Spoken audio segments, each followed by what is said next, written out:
Hi, everyone. Welcome to Build Up. Our guest today is Carlo Cisco, founder and CEO of Select. Carlo is a serial entrepreneur who launched his first successful business in college, helping bring thousands of customers to local venues throughout Miami. He has helped build or grow startups of all sizes, ranging from pre-development stage to all the way to Groupon. He's currently the founder and CEO of Select, a private membership community and concierge service that provides access to exclusive events, including insider pricing and VIP perks at thousands of locations.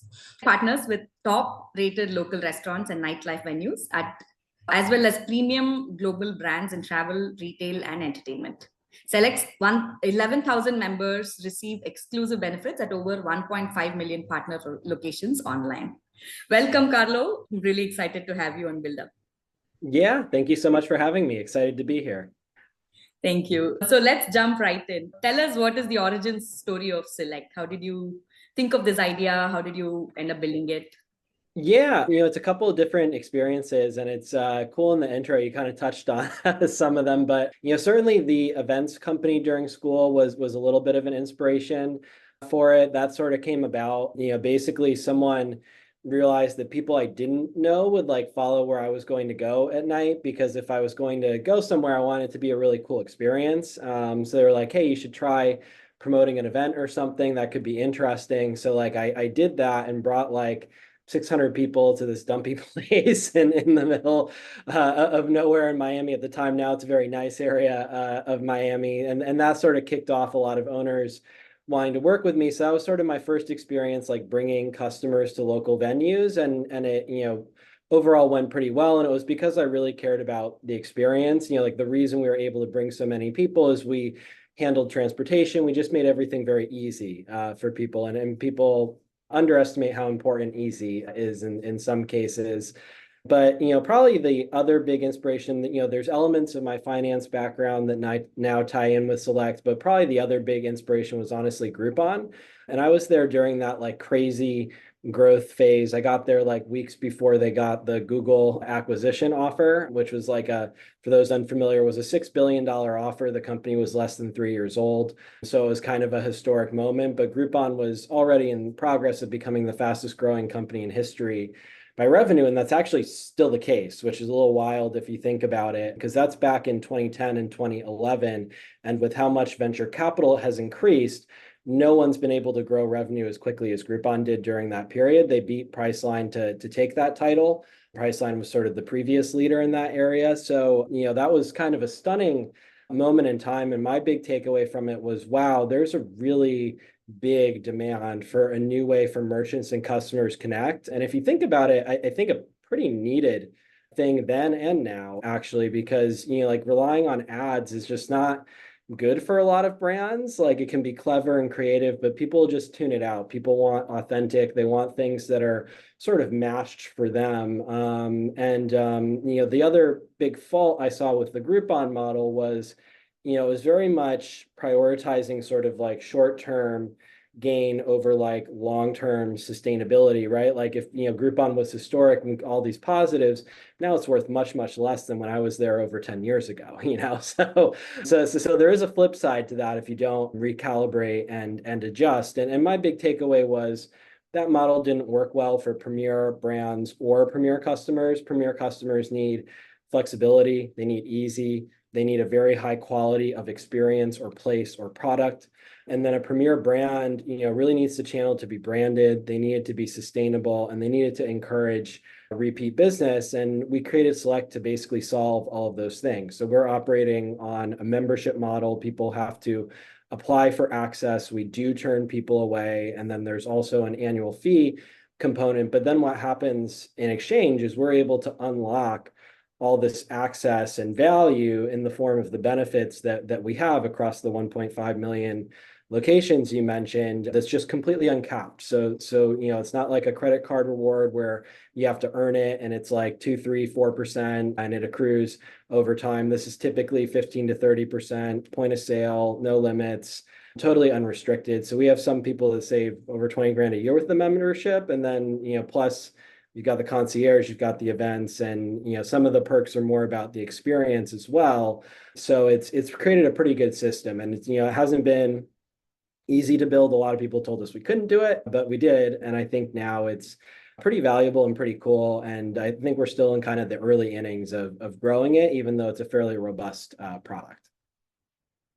That's amazing. From working at Groupon, where you were focused on maybe bringing value to customers, how do you squeeze every bit of value? The branding is very different for Groupon versus building Select, which is more of this premium brand where you actually charge them something to be on the platform. So I think that was that leap hard to make, or was that intentionally? Yeah, not for me. It kind of like Select brand wise like fits a little more with like my ethos and how I want to experience an area. Like it's great to save money, and I'm definitely, value driven to an extent. I think a lot of people who are smart with money, like there's a value component. That's why Costco is so popular. But I think even more important than value is quality. And that's for me what was missing with the Groupon model. And that's what I really like about Select is even if I'm in a new area, like if it's on Select, then I know it's good. So it's actually an easy way in some cases to like recommend a place or to do something like that. So it's a bit more of a natural fit. And there were others who are in the deal space that kind of wanted their respective companies to make that move. Some of the ones that were trying to be a little bit higher end and to a membership model. But the reality of the situation was the deal was just such a fast way to grow revenue that no one really took advantage of what maybe was, we'll find out as it plays out over time, but perhaps the better longer term business strategy. I think it will be, and certainly in the terms of like, maybe the closest thing is credit cards these days. Their annual fees would certainly suggest that it is the better strategy. Yeah. Would you describe your closest competitor to be like an Amex Black credit card? Yeah, it's so there's a couple competitive sets. There are other concierge services and memberships. Probably the closest thing to Select today is Founders Card. I think that they've done a very nice job. They've been building up for a while, 2007, 2008, whatever it was. But they did a nice job with sort of lifestyle and travel and entertainment. And we're pretty similar on the lifestyle and entertainment front. We're much bigger on the hotel front. We have just far more options, and then they don't have any of the sort of dining stuff. The events are less frequent, and we added the concierge because we think that's an important element of the service part. And then you would maybe have like a high-end concierge like a Velocity Black that got acquired by Capital One enough, but that's more focused on the concierge piece, not so much the benefits. I think every piece is important. We don't have a credit card today, but we're adding so we've got multiple options for that. And that's maybe, puts it more in competition with like Amex Platinum, Centurion, Yeah. Sapphire Reserve, Palladium, all of those. Those are, people that have those cards are typically the people that have Select. They're the type of people that want these benefits, and they're coming to us because they're not sufficiently being served by the products they have right now. So I would say they're all in the competitive set, and we've always focused on kind of customer value, access, unique value, versus anything else. Got it. How do you acquire your customers, and what is your typical customer kind of demographic and profile? Yeah, they're both great questions. And acquiring customers, there's some through referrals, there's some through partnerships. The reality is most of it, it's going to be true for any startup, is going to come from paid advertising, unless you just go crazy viral, and that doesn't always live out so well over time. So most of it comes from paid, and we basically try to be a little creative there. We have different strategies. A lot of times we'll like advertise media about us, and that can be a pretty effective strategy. And then of course, some of the more typical forms of advertising, but we've done a good job of looking at the mix, and especially recently prioritizing like growth on every front, not just the ad front, but the reality for any entrepreneur is that's what's going to scale the best. You can want to grow through partnerships or through B2B or through these other, well, B2B can scale quite well also, but it depends on your brand ethos and like the direction you want for the company. We do that as sort of like a side thing. We're primarily focused direct to consumer But those are, basically the different channels we're using to reach people right now. And they all scale well, they all change with time. But the key thing I think is to be creative and to engage with the customer base you want to acquire. And then in terms of who the customer base is, it's tends to be high income, urban, suburban. We've got members in every US state. We've got members in 11 countries. We don't market outside of the US, but we have benefits all across the world. It can be a very valuable membership no matter where you are. Something we've seen a little bit over time, and this could be as the price of the membership has increased, could be other factors, but we've seen maybe the age tick up a little bit. Like I think our original median age was around maybe like 37, 38. Now it's about 41. So not a huge jump, but moving upward. And then income is definitely moved upward. It tends to be some customer. They're the ones that can maximize the membership. So median income it actually just went up to like 200 now. It's self-reported, but largely accurate. We exclude the abnormalities and stuff like that. And then the average, interestingly, is way higher, but that gets dragged up by that top 10, 12% of the membership or so. Yeah, makes sense. And where do you see Select being used the most? Like what kind of businesses is it most popular at? Yeah, that's a good question. Historically, it's been dining. And we touch everything, right? We have sports teams, we have cars, we have hotels, we have like transportation, rental services, car brands, BMW. We really touch everything. And historically, dining, it is becoming more of a mix, and I think that's a positive thing. Probably the fastest growing area for engagement especially the last, call it 8 months, has been travel and hotel bookings. That's been an area that's been, the membership grew about 50% year over year last year. The sort of booking volume grew more in the neighborhood of like 150%. So it's way outpacing the membership growth. We made some user experience improvements there. And then this year, we've introduced a program that's kind of more of like a VIP sort of treatment status perks. These are like the early check-ins, the upgrades, the free breakfast, the credits, kind of like the Amex program, but about twice the size. And as an add-on to our current program, we actually haven't announced that yet. We've mentioned it, but it's been on live on the site for about 7 weeks, and it's already, in terms of booking dollar volume, outpaced the program that we had been building for about 7 years. So it's kind of cool to see that was immediately popular. And frankly, as a user, they're actually both great to have. And I've never seen another company have both because we had to negotiate away a lot of exclusivities for that. It's cool to be able to either save a bunch of money versus public rates, and that's across every tier of property. It could be a 5-star property, could be a 3-star property, whatever the case, or to have these more VIP experiences where in some cases it literally feels like there's a lot of years. Very cool. And do you vet these businesses that come on platform? And what's your process to acquire business partners on the platform?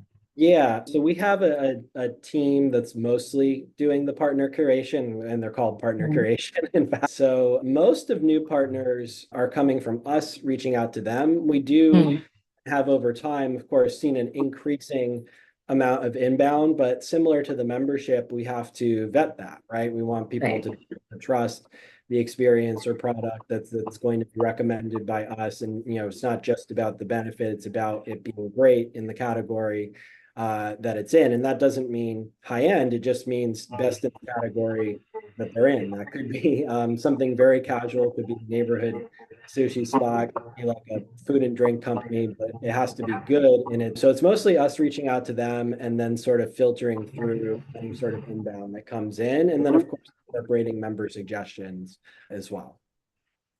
Sounds good. And how do you monetize Select? What is your strategy? Yeah, our primary revenue driver today, and I think it will always be the primary driver of net revenue for Select, is the membership. And that's the nice thing with a membership model is like, of course, any membership is going to have its fixed costs, a la Netflix, a la, Amex, a la any of these, right? But if you're delivering unique value, the variable costs tend to be kind of low. relative to that if you scale it correctly. So that's today like 90% of net revenue. I think over time, maybe it's closer to like a 50% number, but with the rest of it being made up of with a bunch of different streams. Right now, the different things, in rare cases, we get like affiliate revenue back. We never prioritize that. In fact, we'll often completely sacrifice it to get a benefit that's better than anything offered anywhere else. But in some cases, it is there and it adds a little bit and can't hurt. And then the other place that's the other spot that's starting to pick up a bit is basically businesses want to connect with the members through like more integrated options than just offering a benefit. So whether that's sponsoring in-person events or stuff on the digital side or whatever, that's the other piece that we do see picking up now and think will pick up a bit over time. And then the last piece is going to be as we start to merge these sort of lifestyle and travel services with financial services, which to me feels like a very natural progression, not just for us, but for the market. So that'll be kind of the last piece, but same kind of thing there. Like, a lot of companies position interchange as this giant revenue animal. I think I have that as like net revenue, like 3-4% of our net revenue. Cause we just, we've already made public what we intend to do. It's basically like a 2% back on everything. So we're not going to get very much money from doing that. In fact, it's just going to cost us some money, but we think the added utility improves retention enough that it really will be meaningful for the business. And then of course, also like that it'll just be the best version of a card that, or in our opinion, that exists. But I would say it's even kind of hard to dispute. That makes sense. So with credit cards, like, do you think there is enough room to play? Because like you mentioned, there are other kind of competitors. And so what is your strategy what would be your USP there? Yeah. No, I think that's a good question. And I do think there's room to play. It's very like the stats and data on this are really interesting. We were recently talking with one of the companies we may do the card with, and their internal numbers were even more extreme than the numbers we had collected through research. But basically, our number was over 50% of people are looking for a new card every year. Theirs actually tracked at over 60, and they're surveyed thousands of people. And the interesting data point that they had also was that 85% of people thought they were satisfied with their card, yet more than half of them are looking for a new one within the next 12 months. So that means you're actually not satisfied. So I think that there's actually a pretty big gap there. I know that we've, can say that like every company that's a household name in that space has reached out to us at one point or another. So I think the industry realizes the solution's unique. That said, you always have to be prepared to go into a competitive market with a bang. And that's where the right partnership structure, that cashback component, that kind of stuff is really important, I think. And for us, non-negotiable. Same thing with the user experience. We're only going to do it if we can be the best. That's true of the membership. That's true of the credit card. That's true of anything else that we look to do in the future. And I think there will be plenty of other things. But yeah, I think it's like a deceptively open market. Like it doesn't look open, but it actually is. That's very cool to know. Are you also planning on co-branding with some big brands in the future? Is that an option as well? Yeah. So the credit card will be MasterCard and whichever issuer we decide to go with. Basically, issuer is just a bank for those who aren't familiar. And then I could see us doing something more where it's a little more hands-off, for example, with business cards or something like that. I also think there's going to be other areas to tap into, and we'll sort of decide which ones like where we want to kind of carry the flag and the banner, and which ones are maybe we want to co-brand where someone else is marketing, they're leveraging our network. I think we'll see a mixture of both, but the main other area we plan to dip into is kind of investments. I think there's a lot of deceptive green space there also. Actually, I think in particular as the newer generations increase their share of spend and wealth, they're not the same as their parents and grandparents. The numbers are actually extremely different in terms of what they're looking for, what their allegiances are to the current players, stuff like that. I think we're entering a very interesting time period. I think a lot of the big companies today have benefited from the sort of massive hurdles that are involved with setting up a financial firm, but then creative, meaningful companies are being built, basically finding the right partnerships to play in that same space while offering value. And I think Robinhood's an example of that. I think Built is an example of that. Brex and Ramp are examples of that. And frankly, I think it's needed. Like Europe is actually a little ahead of the US on this. Like they're sort of fintech sector kind of like was growing more quickly than ours was earlier. And we'll see what happens here, but I think it's important because customers deserve basically the best products and the best value. And it's not an area like, yes, you need certain things in place and certain barriers, but you also need great solutions for customers. That's always needs to be number one. Very true. And your observation is spot on. US seems at least a decade behind in terms of fintech innovation.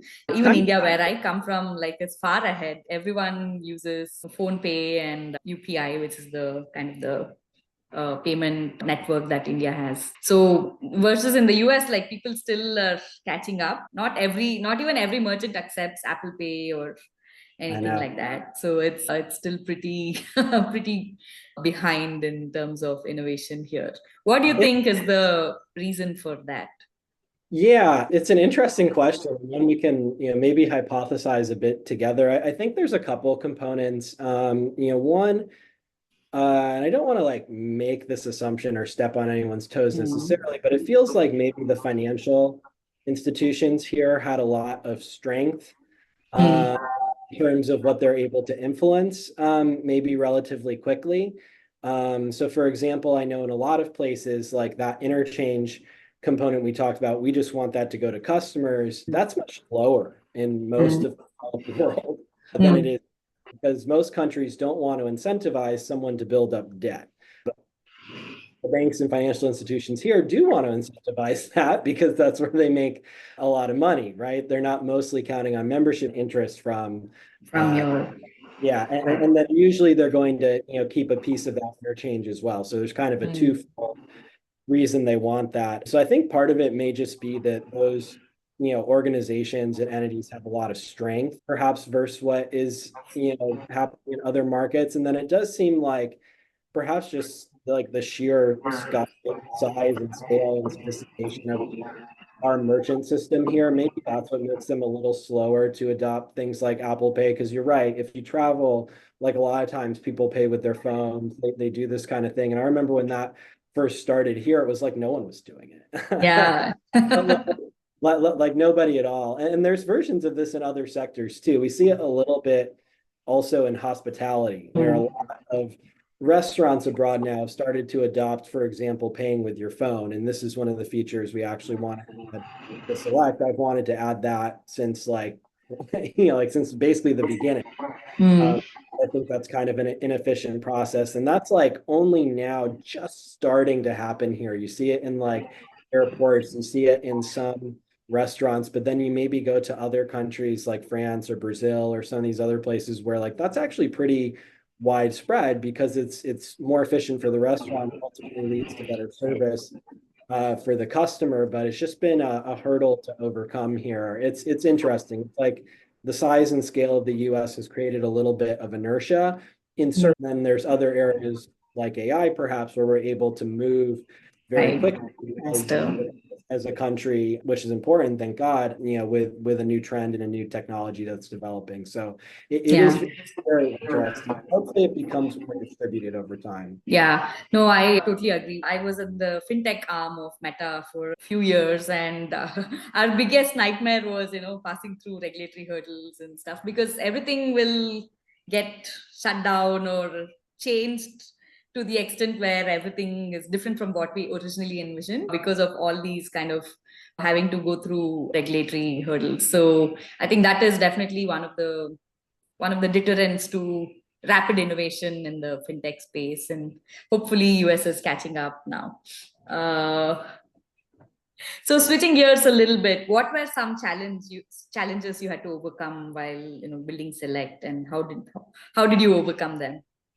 Yeah, oh gosh, they're constant. That's one lesson Yeah. for any entrepreneurs listening. I think on the outside, it always maybe looks like things are rosy and this company's, super successful or whatever. I have friends that have companies where they're, upper nine-figure valuations or even higher, those billion-dollar plus valuations. Where are they on a Saturday? They're in the office, right? It's never easy. You've always got to work really hard. You've always got to be really creative. You've always got to be willing to like do things people won't do. What are some examples I'm thinking of? One good one is the pandemic. For us, that was a time where, we've seen M&A interest across the history of Select. It sort of is relatively consistent with like only a slight degree of variance. But during that period, we saw a lot of like deal hunter kind of M&A interest, right? Because people know, especially at that time, our largest category by a lot was dining, entertainment, hotels were still big, events are a big piece. Those are probably our four biggest, and all of that got shut down basically immediately. But we were able to innovate pretty quickly. We really focused on adding value to people, now that everyone was stuck at home. So we hosted all these digital events, added all these at-home focused lifestyle benefits, added business benefits for the entrepreneurs in the group. And ultimately, our renewal rate actually increased in 2020 versus the prior year, which was cool to see. And I think that was like a different approach than most people would take. But the other thing that helped with that approach, that's a good lesson for people too, is like we didn't need to lay anyone off, right? Like what a lot of investors were pushing people to do is cut costs, cut costs, cut costs. And we have investors, but we're already kind of lean. I was like, actually, I think in our case, the best thing to do is to make sure we can keep our customers and add enough value to them to keep them. And that hypothesis turned out to be correct. And it just, required a lot of work and the right team to deliver on it. But we always see things like that. Challenges are always going to pop up. You never know what can happen. I think right now in fintech, for example, there's a lot of challenges kind of with this middle layer of fintech services. And maybe that's one of the other things that kind of slowed us down, like because the regulatory hurdles are so significant, you ended up with these like larger kind of middle market companies, where they, help companies become like, issue a debit card, issue a credit card, build in these other financial services. But then you've got an entity sitting in the middle. And what tends to happen there is eventually that client becomes big enough that they ditch that entity and go somewhere else. And VCs had treated those companies like SaaS companies. And then it's just like a tricky situation. And look, a lot of them are around. They serve like a great spot in the market, but I think that's a little bit tricky too. I think what we need to do a better job of is connecting innovators, meaning entrepreneurs and startups, with these financial institutions that already exist directly and creating meaningful partnerships there. That's I think really the best way for that ecosystem to grow. But there's always going to be challenges. I think the other one that a lot of startups are going through now, even though it's improving, I feel like was just the fundraising environment shifted so dramatically between sort of 2021 and early 2022 into the period that we have now, where yes, it's improving, but it's mostly improving if you're an AI company, if we're being honest. And then the other way it's improving is if you have significant growth and are executing really, really well. And I think when you're building a company, you always need to prioritize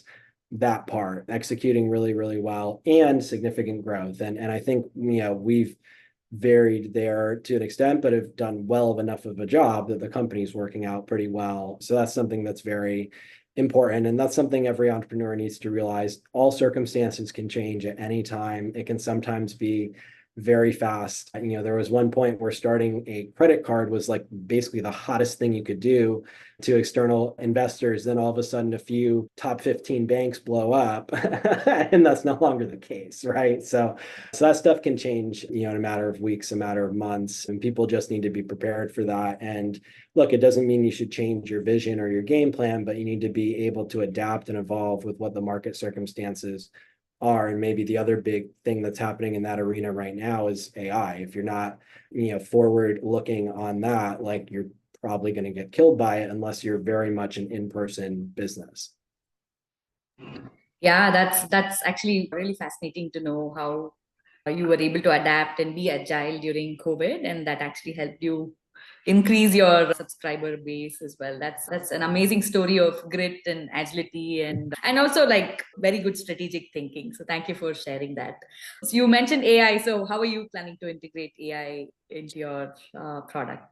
Yeah, it's a good question. And it's an interesting one for us too. We actually built our first AI in 2018. So several years before. It was cool, very basic. It's just to help our concierge team do their job better and to help improve the quality of responses and increase the volume of responses we could handle at the same time. And an internal AI was the best way to do that. We didn't really think much more of it until we saw the introduction of ChatGPT and then GPT-4. So very similar to a lot of others. We're like, wow, never really expected the models to get to that sort of point where they can really be customer facing. They can really help with just such a large variety of things. So I think what we sort of immediately started doing was leveraging it for business efficiency, perhaps helping with research, helping with data analysis, stuff that's very internal, kind of stuff. We then like towards the end of last year introduced like our own sort of like FAQ style bot for like non-members basically to answer questions about the membership. That's actually been helping members too with certain things, which is cool. Maybe they forget their login information or stuff like that. It's been cool to see how that even evolves. And then we built this travel planner. It's actually really cool. I actually used it last night. We haven't promoted this yet either, but a friend of mine who's a member and who's been referring a lot of people to us. So obviously I appreciate that, is like looking to do a trip with his wife to go to Tulum. And I was like pulling recommendations from all these places. And I was like, why don't I try RAI for a second? And it was kind of good to have that experience of doing it actually, because I was seeing what's consistently, and we at Select have access to a few tools people don't have for that sort of thing. So this is why you want a concierge. We can see what agents recommend, we can see what insiders recommend, and we can see the public stuff. So it's not just the public information. And funny enough, it did a great job of like in under 10 seconds recommending most of the best stuff. There are certainly things we need to improve with it, certainly things we need to increase, and a lot of people will do versions of that, but I have to say it did quite a good job. Other people have had a similar experience using it, and I think that's where it's going to kind of start to come in, is personalized recommendations, leveraging a lot of the unique data and insight that we have to make sort of more informed kind of expert recommendations, not just going off of the whole broader web. I think that will be interesting. And then, I think in our case, it's also going to work in conjunction with humans. I think a lot of people are trying to replace humans. I think with what we do, it's very important to still have that human touch. And this is just something that can make it so much better and scale so much better. So I think that's going to be kind of fun and unique. And it's also fun to get to look at it from like the individual consumer lens, where I feel like almost everybody is focusing on business applications. And look, to an extent, planning travel is one of those kind of applications, or a meal, it doesn't matter. But I think it's fun to be going down a different path with it also. And that's kind of our focus. It's all around how can this revolutionary technology help exponentially compound the value that we provide to members with technology? And I think there's numerous applications for it. And I think we'll introduce, frankly, quite a lot of them this year, and then they'll just improve over time.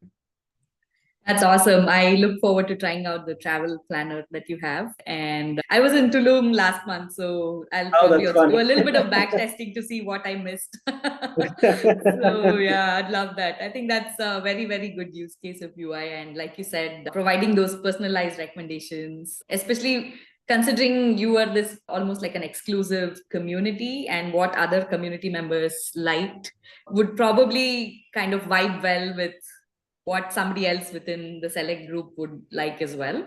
So that would be like a high converting recommendation for the business too. For sure. Yeah, that's actually one of our next big initiatives. Yeah.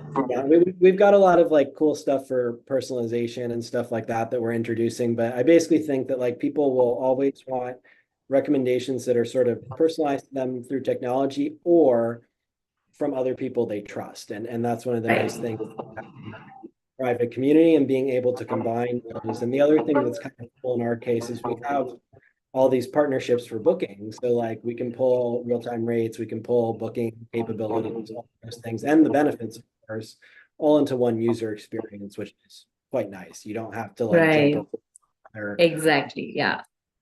one and done. Right. Right. That's awesome. Yeah. Like an end-to-end solution from discovery all the way to booking and then back to the review and Yeah. recommendation from there as well. That's awesome. I'm looking forward to all those innovative features that you're adding. And this is really nice. I enjoyed talking to you. Before we close out, any advice for founders that are looking to start a company? Yeah, and yeah, I've enjoyed it as well. Thank you so much again for having me. And yeah, for anyone looking to start a company, I think the key thing you need to make sure, and I feel bad saying this, but it's important, is you got to make sure you're ready to do it. It's going to be rough. I don't know any founder that thinks it's been an easy walk. The media kind of likes to distort this a little bit, where it will be like, this company's already a unicorn or this already happened. And it's like, usually people were building adjacently to that Hmm. for several years. And then, okay, they pivoted a little bit, Yeah. maybe started a new entity, maybe didn't, and then it takes off. It's very, very, very rare that something just immediately takes off. And by the way, even when it does, you're going to have plenty of problems. You know, Groupon is an example of that. Like we executed, I think, really, really well. And in Japan alone, there were 700 people, and most of us were in that office 9 in the morning, 9+ at night. Yeah, hundreds of people doing that. It helps give you an idea of what this sort of thing actually takes, and that's compounded for the founder. Plus, the founder has a lot of stress. So one, you got to make sure you need to do it. Maybe a piece of advice that I would say I'm still learning. It's been like a harder area for me, and I think is for other founders too, is like developing the sort of mental toughness that you need being a founder. And there's some times where I'm like almost weirdly good at it. COVID's a great example. That would have like freaked most people out in our case. I wasn't freaked out at all. I thought that was kind of like an exciting challenge, basically. Wrong with me that was my approach to that. But like you're gonna have stuff pop up all the time that's complicated or problematic, and you just have to overcome it. And like you have to like maintain a practicality about everything, but also like an optimism and toughness. So I think it's a very delicate balance. So one is make sure you're ready, and then two, be ready to develop that sort of like mental stability, toughness, optimism, whatever you want to call it. You've got to kind of blend all of those elements well to succeed, because you're going to have to hire people, you're going to have to fundraise, you're going to have to sell the product, you're going to have to build the product, you're going to have to fix the product. So there's just a lot of areas you're going to have to hit. That's sage advice. Thank you so much for doing this. And I really look forward to seeing all the innovation at Select. Good luck with everything, Carlo. Yeah, thank you so much. And thank you again for having me.